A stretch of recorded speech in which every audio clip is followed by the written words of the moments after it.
Oh, just sitting here living in Compliment Town from the nicest man over here. Happy Friday, pal. Great Thursday night. Welcome to NHL Puck Props brought to you by Covers and Sports Interaction. What a Thursday night. Who's staying up in a 60 Oh something game man. to hit Alex Erickson plus 1300?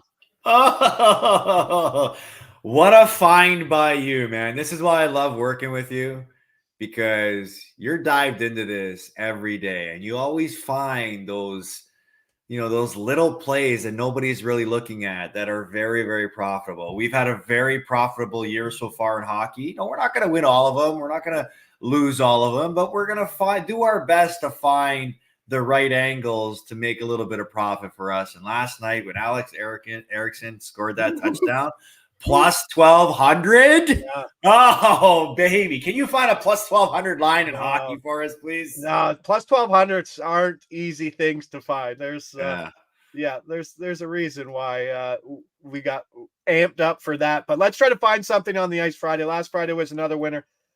We split on Wednesday, paid I think 10 points of juice, but still profitable over the month of December. So let's go. Think we got something lined up here. I am absolutely in love with Morgan Geeky today. I'm these prices right now. So we're starting off Boston at the Isle. If you've been watching the shows, you know we like the Isle just for points and goals. Defensively, they're not the same. They're still a bottom tier team, 5-on-5 defensively. But Morgan Geeky is jumping up to the top line with DeBrusque and Pasta. That is about as good as you can get on that team. That's obviously pretty deep down or pretty shallow down the middle of Geeky centering that line. But he also was playing PP1 as well, which is insane. Facing, like I said, a New York team that's just, I don't know, giving up goals. Your first thought was this game over is something that you were looking at. Yeah. I like Geeky here for a point at plus 115. Very few times, Carlo, we find something like this that should be like 20, 25 points shorter. This will shorten up. I mean, opportunity is everything. What did Bork say today on your show? When preparation meets opportunity, it creates success. Wow, I'm surprised you remembered that. I would have never been able to recite that because sometimes during a 4-hour show, Oh I God. go blank. Yeah. He also came up a new word, analytics. Analytics. Yeah, I he love was it. a gem. I love it. He was great. He was What do great. you like But about Geeky here in this spot in a game that you already like goals? yeah, I love goals in this game because the Islanders are finding a way to score a bunch, and Boston's more than capable of scoring a bunch on their own. So I watched the Boston New Jersey game the other night at length, a 2-1 game at length, and because it was one of those games where Boston just looked too good to be true, and clearly it was too good to be true considering all the angles that we found in that game. But Morgan Geeky was a standout in that game. Like he made a lot of plays offensively playing with Pasternak. And I would imagine, even though they didn't get the result, he's probably leaving that game with a lot of confidence. And, he's got another chance to go out and show what he can do with that line. Any player that gets an elevated opportunity, these are the type of angles you got to find within games, where you find players, especially if you're focusing on player props. You don't just focus on the name guys. You focus on guys that are going to get more opportunity because of who they're playing with and where they're playing in the lineup. And Morgan Geeky right now fits that bill. Boston only scored 1 goal last game. You don't think they're going to be goal hungry tonight against an Islander team that gives up a lot? So a lot of value to find here. Yeah, I mean, like I said, very seldomly do you find guys that have this opportunity at this price. Market hasn't reacted as much. When I go to handicap stuff, change the line is the first thing I look at to see because, like I said, opportunity is everything. There was a reason Kerfoot was cashing tickets for a bit. Like we know what his talent Maybe this is the next Kerfoot that you just found, right? With the PP point too. Yeah. Okay, so that brings us to the next point. I love this. I was thinking about actually going a couple units on this, but instead going to go full unit on the point at plus 115 and then kaboom. We're going to go power play point 475 for a half unit. It's kind of mimicking and mirroring exactly what we did with Kerfoot 2 weeks ago in this situation, but plus 475 is not a price that should exist. What if he's centering? I mean, last game versus New Jersey, they didn't have a lot of power plays, but They were able to kind of swing, I don't know, in and out. Pasta got the most time, but if Geeky's drawn, especially a center too, there's obviously more value on the center. So let's touch on that. And let's double up on Geeky here. Geeky, the new Erickson tonight as we run into the weekend. And before we move on, I just researched the Islanders have the 3rd worst penalty kill in the league. Oh, I forgot to mention that. The worst since November 1st at 69%. There you that go. was also in the I'm notes. gonna get on that right now. I know how much you love the power play versus bad PK matchup.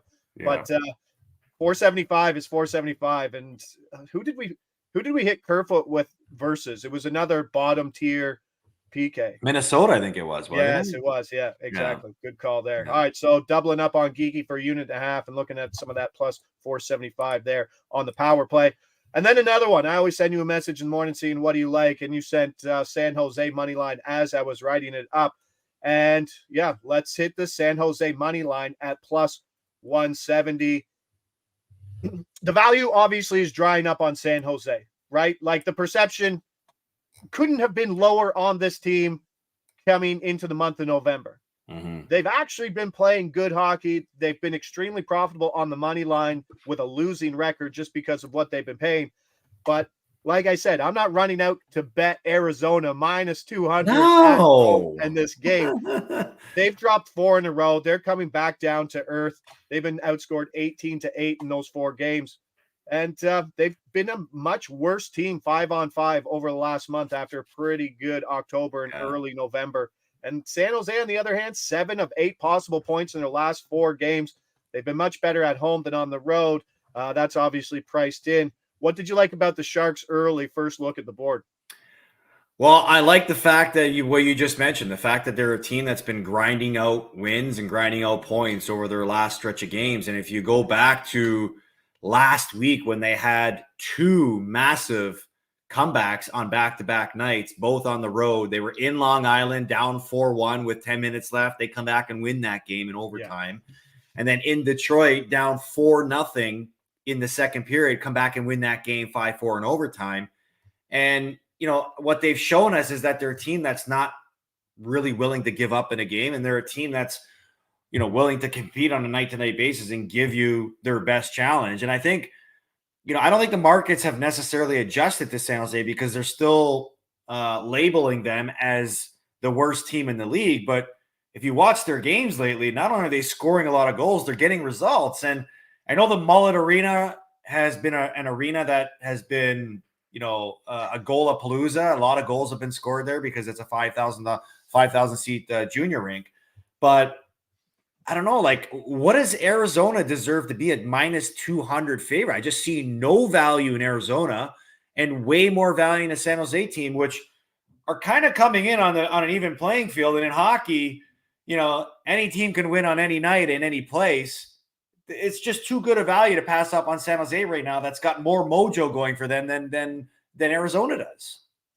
Yeah, getting your pee-pee whacked, as you like to say, that hard early in the season, that Vancouver game, that changes a locker room. You saw what it did with the Broncos, 70-20. All of a sudden, they're 1 game behind Kansas City. Yeah, right. No, it's always good, and you're seeing it and erasing 4-goal deficits in late. Even in games when they're down, it's hard to count them out because of, we saw it in the Leaf game last night, 5 goals in the third period. How often do we see that? Very rarely, probably never we see that. But San Jose just in games right now, they're playing with a level of confidence, but even if they're down, they still feel like they can win because they're finding ways to score goals. And again, this Arizona team that's lost 4 in a row, I wouldn't put any money on them as favorites right now.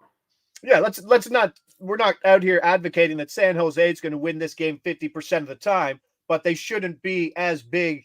Right. This game's going to be a lot closer than the odds are indicating. And that's, I don't know. And even if it isn't, before the game, as we're trying to, evaluate it, if you're looking for value, the value's there. Yep. You mentioned Goalpalooza at Mullet Arena. It should be noted that the market's kind of trending towards the under, open at 6.5, seeing some 6s out there at Sports Interaction now, even money to the under. And then jumping over to this other one, absolutely insane schedule spot. I know Winnipeg didn't help us out in the other game. Geez, who LA. Velarde just went The off on Velarde revenge game. Like, oh come yeah, on, are yeah. you Adam serious? Reinkamp, he nailed that. Yeah. Yeah. Nashville money line plus 135. This is shortening up as well. Odds obviously courtesy of Sports Interaction here. This could close plus 125 in this spot, but it's not just that Carolina's playing on the back end of a back-to-back. There's a lot of moving pieces before this game. So the scheduled spot for Carolina started December 4th. They go out to Winnipeg, loss. Edmonton on the 6th, loss. Calgary on the 7th, loss. Vancouver on the 9th, also a loss. They go East Coast back, couple days off. Ottawa 12th win, and then Detroit last night with another win. 6 games in 12 days, all on the road. This will be their 7th game in 13 days. Likely anti-Ranta tonight. .860 save percentage on the year. He's actually been one of the reasons why they've struggled. And Nashville's coming 5-1, straight up in their last 6, with that only loss coming, obviously, Saturday night to Leafs 4-0. I mean, it's fallen. Yeah, open at plus 145. Talk me through this road trip. Talk me through being away from your family for that long, coming home during the holidays. You're on the back end of a back-to-back, which is making it worse when you're coming through the door. Yeah. There's a lot here for Carolina, who's not been a consistent team, and I don't think they've probably won 3 games in a row in a long time. No, and they've won 2 in a row since their players only meeting. So clearly there was a message that was sent and a message that was received. But look, when you go on a road trip, there's always the excitement to be on that road trip. But when the road trip goes as bad as it did, there's almost an anticipation by the players like, okay, I just want to get home. And when you get home and you really don't have enough time to sort of digest and put your feet up, things can get, very, distracting at some point, especially depending on your personal situation. If you're a family guy, if you're a single guy, if you're, a guy that lives in a house, a guy that's staying at a hotel, whatever it may be, there isn't just that time period to just sit back and sort of take a breath. You got to go right back at it tonight. And is your body meeting up to that same energy level that you're expected to compete against a team like Nashville, who's coming in, 5-1 in their last 6 games, right? They're feeling it. They probably sense an opportunity here to prey on their opponent. And for Carolina, again, throughout a course of an 82-game season, you just look at parts in the schedule and you say to yourself, that's going to be a tough game. That's probably a game where if we get the win, it's a bonus, but most likely it'll be a loss. We better win before that game. Right? So, and this is one of those spots. And look, we've been on the right side of these sort of angles throughout this season. And lately we've been on the wrong side of angles because it just doesn't make any sense. But that's why you go out and play the game. And if you were to find an edge in this game, to me, Nashville has all the edge considering everything you just pointed out with Carolina. And the other thing with Carolina is if you got guys that are family guys, think about, you're a long road trip. You get home late last night. Instead of sitting in and relaxing, you got to go through a game day routine. But now it's like you're seeing the wife, you're seeing the kids. You're probably, dropping off lunches or, kids are coming home while you're still in your pregame nap. There's a lot of things that could add up to distractions in this game. So you really wonder where Carolina's mindset's going to be. Yeah. Not telling your wife about the Alex Erickson ticket. Yeah, that's it. No, but there's so much more. And the holidays probably don't make it easier too, right? Like there's a lot of communication that has to get done face to face. And they probably don't have much time to do that. But back end of a back-to-back, Carolina's been inconsistent all year. They've won 3 games once all year, but probably have to go to Ranta. Nashville money line. How about 4 plus money Friday plays, bud? Let's recap.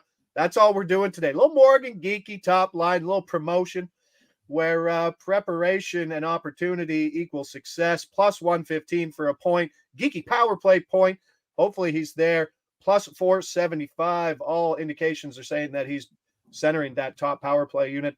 And then the dogs. Friday's barking. San Jose money line plus 170.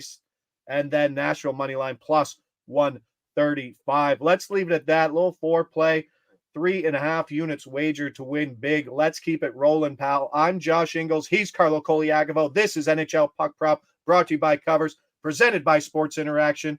Lead us out, pal. Happy Friday. See you tomorrow. Ciao.